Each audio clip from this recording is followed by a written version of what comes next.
আব্দুর রহমান আসসালামী তেলাওয়াত কি শুনছেন? আরে হ্যাঁ, মোবাইলে তো শুনতে পাবো। যখন তেলাওয়াত করেন উনি, হৃদয় মনে হয় কেড়ে নেয়। এমন একটা অবস্থান হয়েছে, এমন একটা অবস্থান হয়েছে, হৃদয় কেড়ে নেয়। এত সুন্দর সুললিত কণ্ঠের তেলাওয়াত। আমি যখন 2011 সালে রমজান মাসে উমরার জন্য গিয়েছিলাম, ওনার পিছনে প্রায় তখন 21 দিনের প্যাকেজ ছিল।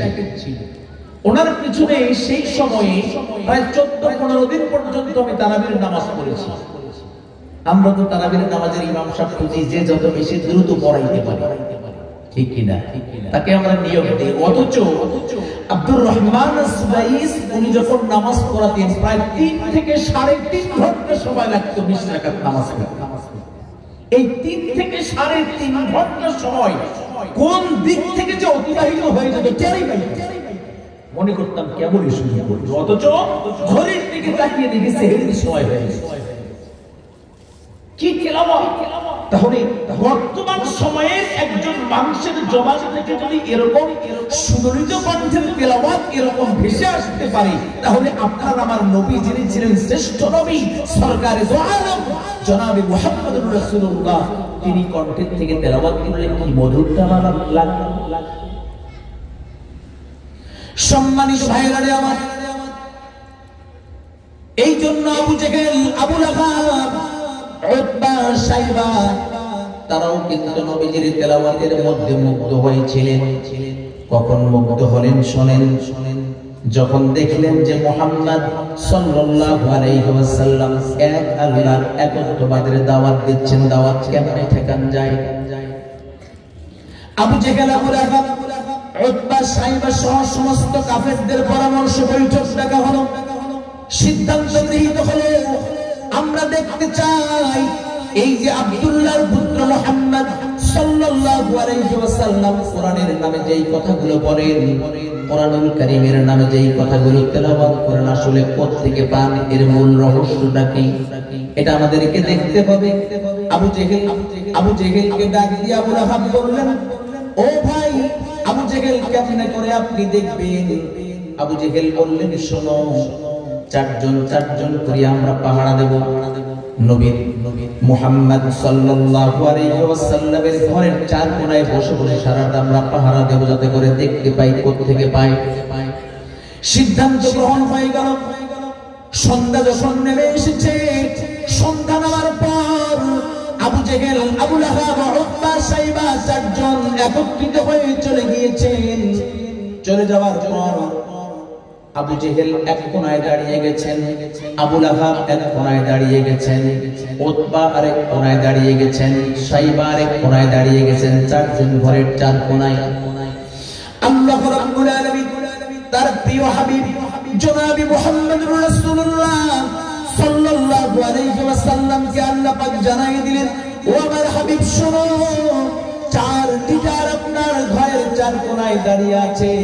কোরআনুল কারীম কোথা থেকে আসে রহস্য উদ্ঘাটন করার জন্য। সুতরাং দেরি করবেন না, তেলাওয়াত শুরু করে দেন। আল্লাহর নবী তার সুললিত কণ্ঠে কোরআনুল কারীমের তেলাওয়াত শুরু করে দিলেন। একেবারে শুরু থেকে নিয়ে শেষ পর্যন্ত, কখন রাতটা কাভার হয়ে গিয়েছে, রাত শেষ হয়ে গিয়েছে, সকাল হবে, এরকম অবস্থান তৈরি হয়ে গিয়েছে। চারজন কাফির বেঈমান তেলাওয়াত শুনতে শুনতে রাত অতিবাহিত করেছে।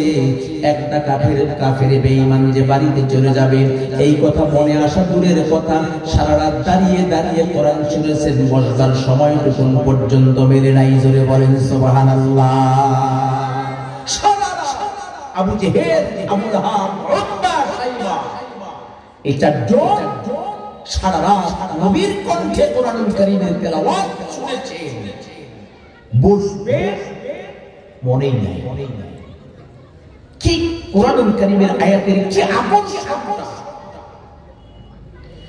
সম্মানিত ভাইরা আমার, রাত শেষ হওয়ার আগে চারজন যখন ঘরের কোণার থেকে বের হয়ে গেলেন, রাস্তায় গিয়ে আবু লাহাব আবু জেহেলকে ডাক দিয়ে বললেন, ভাই আবু জেহেল, সারা রাত তো আমরা উদ্ঘাটন করলাম, কি পেলেন? আবু জেহেল বলে, আমি তো কিছুই পাই নাই, তোমরা কিছু পেলে নাকি? বাকিগুলো বলছেন না, আমরাও কিছু পাই নাই। এবারে আবু লাহাব বলছেন, ও ভাই আবু জেহেল, কিছু যদি মনে না করেন তাহলে একটা কথা বলতে চাই।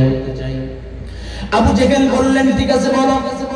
আবু লাহাব ডাক দিয়ে বলতেছেন, ভাই আবু জেহেল, আমার তো মনে হয় আব্দুল্লাহর পুত্র মুহাম্মদ সাল্লাল্লাহু আলাইহি ওয়াসাল্লাম কোরআনের নামে যেই কথাগুলো বলেন এগুলো বানানো হতে পারে না, এগুলো অবশ্যই তার মহান মুনিব আল্লাহ রাব্বুল আলামিনের পক্ষ থেকে পৃথিবীতে নাজিল করেন, সেগুলো নবীজি তেলাওয়াত করেন। জোরে বলেন সুবহানাল্লাহ। সম্মানিত ভাইরা আমার, আবু জেহেল চিন্তা করলেন, শুধুমাত্র একটা দিন শুনেছেন তাতেই যদি আমাদের এরকম অবস্থা হয়ে যায়, আমাদের দিল যদি পরিবর্তন হয়ে যায়, আর দু একদিন শুনলে তো আমরাই শেষ পর্যন্ত আবু বকরের মতো ভুল করে বলবো, কালিমা পড়ে মুসলমান হয়ে যাব। এবারে আবু জেহেল বললেন, শোনো, আর উদ্ঘাটন করার দরকার নাই, এই জায়গায় আসারও দরকার নাই, তোমরা আমার হাতে হাত রাখো, ওয়াদা করো আর কখনো তোমরা এই কোরআনুল কারীমের তেলাওয়াত শুনতে আসবে না। জোরে বলেন সুবহানাল্লাহ। সম্মানিত ভাইরা আমার, ওয়াদা গ্রহণ করে আবু জেহেল চলে গিয়েছেন আবু জেহেলের বাড়িতে, আবু লাহাব চলে গিয়েছেন আবু লাহাবের বাড়িতে, উতবা চলে গিয়েছেন উতবার বাড়িতে, সাইবা চলে গিয়েছেন সাইবার বাড়িতে, যার যার বাড়িতে গেলেন। এবার সারাদিন যায়, মনে হয় দিন আর শেষ হয় না। সমস্ত মানুষ, এই চারজন মানুষ একাকিত্ব ভাবে ঘরের ভিতরে থেকে থেকে পরামর্শ করলো। আবু জেহেল মনে মনে চিন্তা করলো, আমি তো লিডার, আমি লিডার হয়ে তাদের কাছ থেকে ওয়াদা গ্রহণ করেছি, আর আবু লাহাব উতবা সাইবা তো আমার ভাই আসবে না, আমি আজকে একাই বিশ্বনবী সরকারে দো আলমের কণ্ঠ থেকে সুমধুর কণ্ঠের আয়াতের তেলাওয়াত করে শুনতে থাকবো। জোরে বলেন সুবহানাল্লাহ। আবু লাহাব মনে মনে চিন্তা করলেন, আবু জেহেল যেহেতু নেতা আমাদেরকে ওয়াদা করিয়েছেন, নেতা তো আসবে না, আর উতবা সাইবা তো পাতি নেতা, তারা তো আসার প্রশ্নই ওঠে না। আবু লাহাব এরকম সিদ্ধান্ত গ্রহণ করলেন, আমি আজকে একাই যাব, বিশ্বনবীর ঘরের কোণায় দাঁড়িয়ে দাঁড়িয়ে সারা রাত প্রাণ ভরে কোরআনুল কারীমের তেলাওয়াত শুনবো। জোরে বলেন সুবহানাল্লাহ। উতবা সাহেবও চিন্তা করলেন যে তারা তো আসবে না, আমরা চলে যাব, চলে যাওয়ার পর সারা রাত প্রাণ ভরে কোরআনুল কারীমের তেলাওয়াত শুনবো।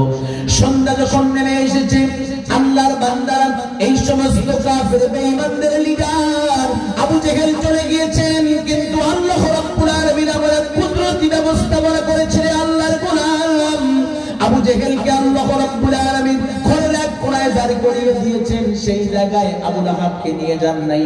আবু লাহাবকে যেই কোণায় দাঁড় করায় দিয়েছেন, উতবাকে ওই জায়গায় যাইতে দেন নাই। উতবাকে যেই জায়গায় বসাইছেন দাঁড় করায় দিয়েছেন, সাইবাকে সেই জায়গায় যাইতে দেন নাই। তার মানে চারজন চার কোণায় দাঁড়িয়ে গেছে, কেউ জানে না চার কোণায় চারজন দাঁড়িয়ে আছে। জোরে বলেন সুবহানাল্লাহ। আল্লাহ রাব্বুল আলামিন তার হাবিবকে বললেন, ও হাবিব শুনুন, গত রাতের মতো এই 4 লিটার আপনার কোরআনুল কারীমের তেলাওয়াত শুনতে এসেছে, কিন্তু শুধুমাত্র পার্থক্য হলো গতকাল 4 জনে পরামর্শ করে এসেছে, আর আজকের রাতের পার্থক্য হলো তারা একাকী এসেছে, কেউ জানে না কার কথা। আল্লাহর নবী, ও আমার নবী, তেলাওয়াত শুরু করে দেন। আল্লাহর নবী কোরআনুল কারীমের তেলাওয়াত শুরু করে দিলেন সুললিত কণ্ঠে। সারা রাত ভর আবু জেহেল, আবু লাহাব, উতবা সাইবা 4 জনেই কোরআনুল কারীমের তেলাওয়াত শুনলেন। এবার সকাল হবে, পরিষ্কার হবে আকাশ। আবু জেহেল মনে মনে চিন্তা করলেন, আর দেরি করে যাবে না, একটু পরেই তো আকাশটা পরিষ্কার হয়ে যাবে। আমি যদি আব্দুল্লাহর পুত্র মুহাম্মদুর রাসূলুল্লাহ সাল্লাল্লাহু আলাইহি ওয়াসাল্লামের ঘরের কোণা থেকে দৌড় দিয়ে বাইরে পালায়ে যাই, আর আবু লাহাব যদি দেখে অথবা উতবা সাইবা দেখে, তাহলে মনে মনে চিন্তা করবে আবু জেহেল ওয়াদা করাইলো, আর আবু জেহেল আজকে এসে সারা রাত কোরআনুল কারীমের তেলাওয়াত শুনলো। আবু লাহাব তাই সিদ্ধান্ত গ্রহণ করলো, উতবা সাইবাও একই সিদ্ধান্ত গ্রহণ করলো। এই সিদ্ধান্ত গ্রহণ করার পর আল্লাহ রাব্বুল আলামিন 4 জনের মগজের ভিতরে এমন টেন্ডেন্সি দিয়েছে, আল্লাহর গোলাম, সঙ্গে সঙ্গে 4 জন একই সঙ্গে ঘরের 4 কোণা থেকে দৌড় দিয়েছেন। এবার আবু লাহাবের পা গিয়ে লেগেছে আবু জেহেলের পায়ে, উতবার পা গিয়ে লেগেছে সাইবার পায়ে, 4 জনের পায়ে লেগে হুমড়ি খেয়ে জমিনের মধ্যে পড়ে গিয়েছে। অবস্থাটা কি? অবস্থা খুব খারাপ। আবু জেহেল বলতেছে, এই কে রে? আবু লাহাব কয় আমি তো আবু লাহাব, আপনি কে? কয় আমি তো আবু জেহেল। এখন আবু জেহেল আবু জেহেল, এই আবু জেহেল তুই না আমার হাতে হাত রেখে ওয়াদা করলি আর আসবি না, আসলি কেন? কয় লিডার মাতবরি একটু কম করে কইলেন, আপনি লিডার হয়ে আমাদের ওয়াদা নিলেন, আপনি আসলেন কেন? এই আগে কোরআন কাকে বলা হয়, এই কোরআনের মর্যাদাটা কি চিন্তা করেছি? আমরা কখনো চিন্তা করেছি? এই কোরআনের পিছনে আমরা সময় ব্যয় করতে চাই না। কোরআনে আল্লাহ পাক ঠিক দিয়েছে। উতবা সাইবা একই অবস্থা। চারজন যখন চারজনকে দেখেছে, আবু জেহেল কয়, আবু জেহেল বলতেছে বুঝতে পারছি আমাদের ভিতরে যে হালত তৈরি হয়েছে, আমরা তো পাগলামি করবই মনে হয়। তবে শোনো, এই হাতে হাত রেখে ওয়াদা করে কোনো লাভ নাই। সংসদে আমাদের আইন পাস করতে হবে, কেউ যেন কোরআন শুনতে না যায়। ঠিক কিনা? এই যে সংসদে আবু জেহেল আইনটা পাস করেছেন, সে আইনটাও আবু জেহেলের পাশকৃত আইন আল্লাহ পাক কোরআনুল কারীমের ভিতরে কোট করে দিয়েছেন। কেন? যাতে দুনিয়া ধ্বংস হওয়ার পূর্ব পর্যন্ত আবু জেহেল, আবু লাহাব, উতবা সাইবা মার্কার মানুষ যারা পৃথিবীতে আসবে, তারা যেন এই বক্তব্য শুনে দেখে তারা যেন ভীত সন্ত্রস্ত হতে পারে, সতর্কতা অবলম্বন করতে। কি আইন পাস করলে? সম্মানিত ভাইরা আমার, আল্লাহ রাব্বুল আলামিন বলেন, ক্বালাল্লাযীনা কাফারু লা তাসমাউ লিহাদাল কুরআনি ওয়ালগাউ ফীহি লাআল্লাকুম তাগলিবুন। আল্লাহু আকবার বলবেন না? আইন পাস আইনটা আবু জেহেল, আর আল্লাহর বান্দারা আইনকে ফাঁস করলেন কে? জোরে বলেন কে ফাঁস করলেন? কে? আল্লাহ। ক্বালাল্লাযীনা কাফারু, যারা কাফের তারা বলে, লা তাসমাউ লিহাদাল কুরআনি ওয়ালগাউ ফীহি। খবরদার, কোরআন শোনা দূরের কথা, কোরআন শুনো না, ধারে কাছে যেও না। যদি তোমরা এই দৃশ্য অবলম্বন করতে পারো, লাআল্লাকুম তাগলিবুন, আশা করা যায় যে তোমরা সফলতা অর্জন করতে পারবে। সম্মানিত ভাইরা আমার, ওইদিকে আমি আর যাব না, যেহেতু সময় অত্যন্ত সংকীর্ণ, প্রায় সময় শেষ হতে চলেছে। আমি এবার যে কথা বলতে চাই, ওই যে হাতিমের ভিতরে নবী কোরআনুল কারীম তেলাওয়াত করতেছেন, মনে আছে না নাই? বহিরাগত হাজী সাহেবরা চেহারা দেখে তাদের স্ব আঙ্গুলগুলো কানের থেকে বের করে দিয়েছেন। আশ্চর্য হয়েছেন, ব্যাপার কি? আবু জেহেলের মতো এত বড় একজন লিডার, সে ডাহাতটা মিথ্যা কথা বলল। আব্দুল্লাহর পুত্র মুহাম্মদ নাকি পাগল? এত সুন্দর চেহারা দিয়ে আল্লাহ রাব্বুল আলামিন জনাবে মুহাম্মদুর রাসূলুল্লাহ সাল্লাল্লাহু আলাইহি ওয়াসাল্লামকে বানিয়েছেন। আসলে এনার কথা না শুনলেই তো নয়, সঙ্গে সঙ্গে আঙ্গুল সরাতে বললেন। যখন আঙ্গুল সরাইছেন, নবীজির সুললিত সুমধুর কণ্ঠের কোরআনুল কারীমের তেলাওয়াত গুলো তাদের কানের মধ্যে ভাসতে লাগলো। আল্লাহর বান্দারা এত বিমুগ্ধ হয় আল্লাহর নবীর কণ্ঠে তেলাওয়াত করা আয়াতের তেলাওয়াত গুলো শুনতে লাগলো। রে আল্লাহর গোলাম, শেষ পর্যন্ত কোরআনুল কারীমের তেলাওয়াত গুলো কানের ভিতর দিয়ে ঢুকে তাদের হৃদয় পর্যন্ত স্পর্শ করলো। এমন বিমোহিত হয়ে গিয়েছিলেন যে কোরআনুল কারীমের তেলাওয়াত শুনতে শুনতে শেষ পর্যন্ত সমস্ত বহিরাগত হাজী সাহেবদের জবান থেকে উচ্চারণ হয়েছে, লা ইলাহা ইল্লাল্লাহু মুহাম্মাদুর রাসূলুল্লাহ। তেলাওয়াত শুনে এই কালিমা পড়ে মুসলমান হয়ে গেল। সম্মানিত ভাইরা আমার, আবু জেহেলের কানে যখন পৌঁছলো, আবু জেহেল কয়, চাইলাম কি আর হইল না? আমি চাইলাম একটা, হইল তো আরেকটা, এ কেমন অবস্থা?